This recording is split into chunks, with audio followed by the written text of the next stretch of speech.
मैं अपने कर्तव्य से मुख नहीं मोड़ सकता माता। क्षमा चाहता हूं। आप मुझसे मेरे प्राण भी मांगेंगी तो मैं अभी अपना शीश काटकर आपके चरणों में रख दूंगा, परंतु मैं अपने वचन से विमुक्त नहीं हो सकता माता। मैं वचनबद्ध हूं। मैं युद्ध में पराजित होकर लौटने वाला नहीं। या तो मैं विजयी होकर कंधों पर बैठकर आऊंगा, या वीर गति को प्राप्त करके कंधों पर लेटकर।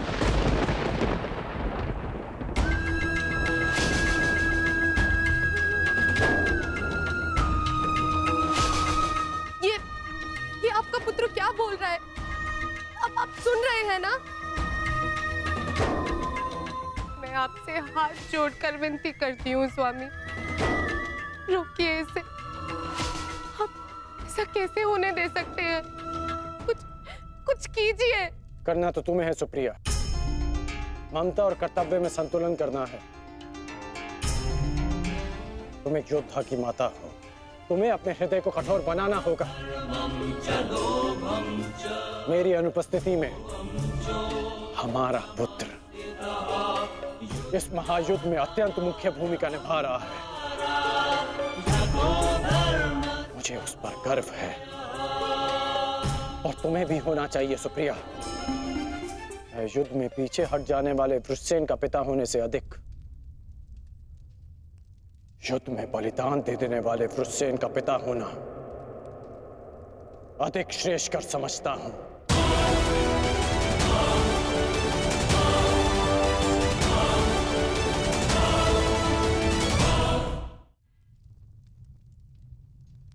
और तुम्हें भी समझना चाहिए सुप्रिया, तुम उसकी माता हो, उसकी शक्ति बनो, उसकी दुर्बलता नहीं।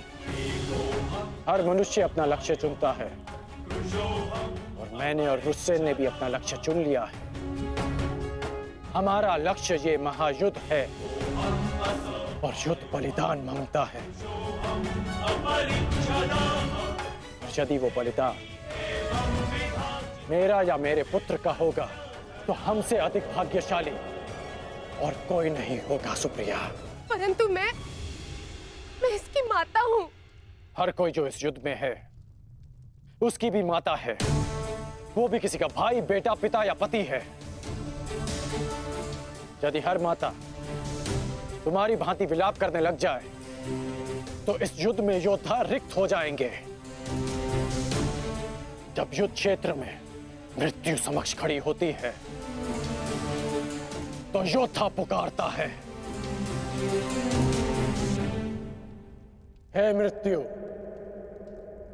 तैयार यदि तू आने को, प्रसन्न मुख आ, द्वार खुला है, तेरा स्वागत, प्रसन्न मुख आ।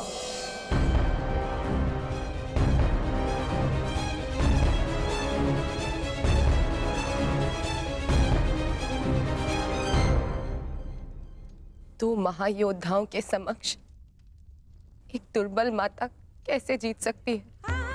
यदि आपने निर्णय ले ही लिया है तो ठीक है, किंतु एक बात स्मरण रखना, यदि मेरे पुत्र को कुछ भी हुआ तो उसके उत्तरदायी आप होंगे और इसके लिए मैं आपको कभी क्षमा नहीं करूंगी।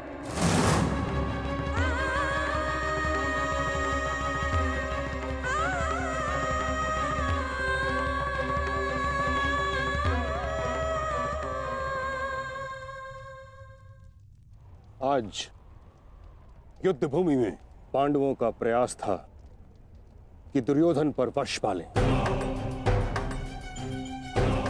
कल भी कदाचित उनका यही प्रयास होगा। इस कारणवश हमें सज्ज रहने की आवश्यकता है।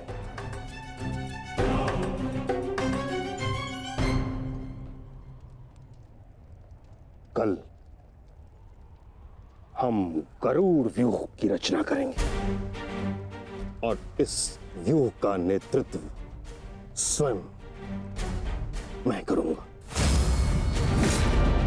गरुड़ की आंख के स्थान पर मेरा रथ होगा। उसके एक पंख पर गुरुद्रोण आप और दूसरे पंख पर अश्वत्थामा, मध्य में मद्रराज शैल्य और युवराज दुर्योधन अंतिम रेखा पे रहेंगे। कुशल योद्धाओं का दल उनका सुरक्षा चक्र बनकर रहेगा और किसी भी मूल्य पर यह सुरक्षा पंक्ति टूटनी नहीं चाहिए।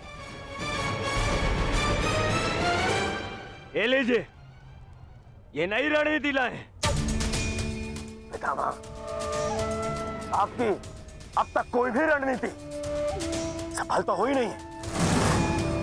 ऐसा ना हो कि आपकी ये रणनीति भी असफल रहे। ऐसे मत देखिए, कुछ अनुचित कह रहा हूं, सत्य कह रहा हूं। अब तक आपकी किसी भी रणनीति का कोई भी वास्तविक लाभ हमें नहीं मिला है। आज जो घटित हुआ है और जो घटित हो सकता था, मैं जानता हूं। अरे सेना को छोड़िए, आप तो मेरी सुरक्षा का कर्तव्य, अपने युवराज की सुरक्षा का कर्तव्य भी पूर्ण नहीं कर पाए। हे पितामह, अब मुझे आप पर विश्वास नहीं रहा पितामह। नहीं दुर्योधन, पितामह के अतिरिक्त तुम्हारी रक्षा और कौन कर सकता है? मैं करूंगा, मैं करूंगा, मैं करूंगा, मैं करूंगा।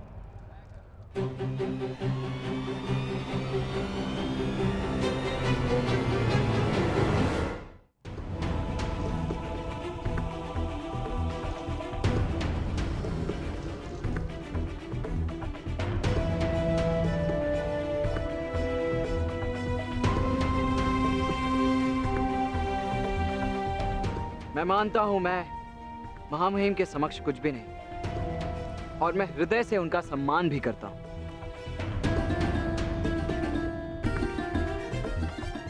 किंतु यदि युवराज मुझे अवसर दें तो मैं उनकी सुरक्षा के लिए सदैव तत्पर रहूंगा।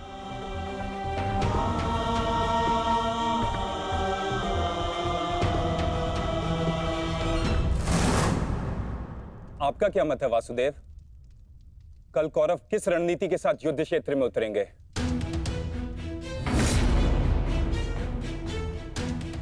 उनकी व्यूह रचना क्या होगी? व्यूह रचना चाहे जो भी हो, किंतु आज जो रणभूमि में हुआ उसके पश्चात यह निश्चित है कि दुर्योधन की रक्षा हेतु वे उसे सेना की अंतिम रेखा में ही रखेंगे, क्योंकि वो जानते कि दुर्योधन ही हमारा लक्ष्य है।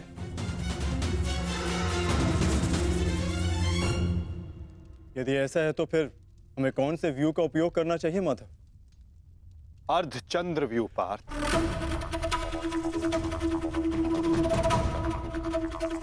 उसी व्यू के कारण हम दुर्योधन को रणभूमि की ओर ला पाएंगे।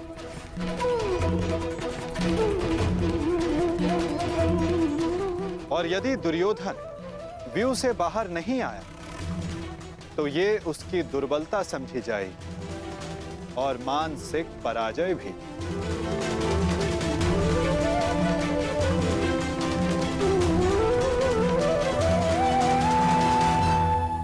कल दुर्योधन की रक्षा कोई नहीं कर पाएगा, वो चाहे आचार्य द्रोण हो या पितामह, अश्वत्थामा हो या दुशासन या फिर वृक्षसेन। कल जो भी योद्धा मेरे और दुर्योधन के मध्य आएगा तो या तो रणभूमि छोड़ेगा या फिर यह संसार। मेरे पिताश्री आप पर पूर्ण विश्वास करते हैं युवराज, और मैं अपने पिताश्री की ओर से आपको यह वचन देता हूं कि जब तक मेरे शरीर में अंतिम श्वास रहेगी, तब तक मैं युद्ध भूमि में आपकी सुरक्षा के लिए प्रस्तुत रहूंगा।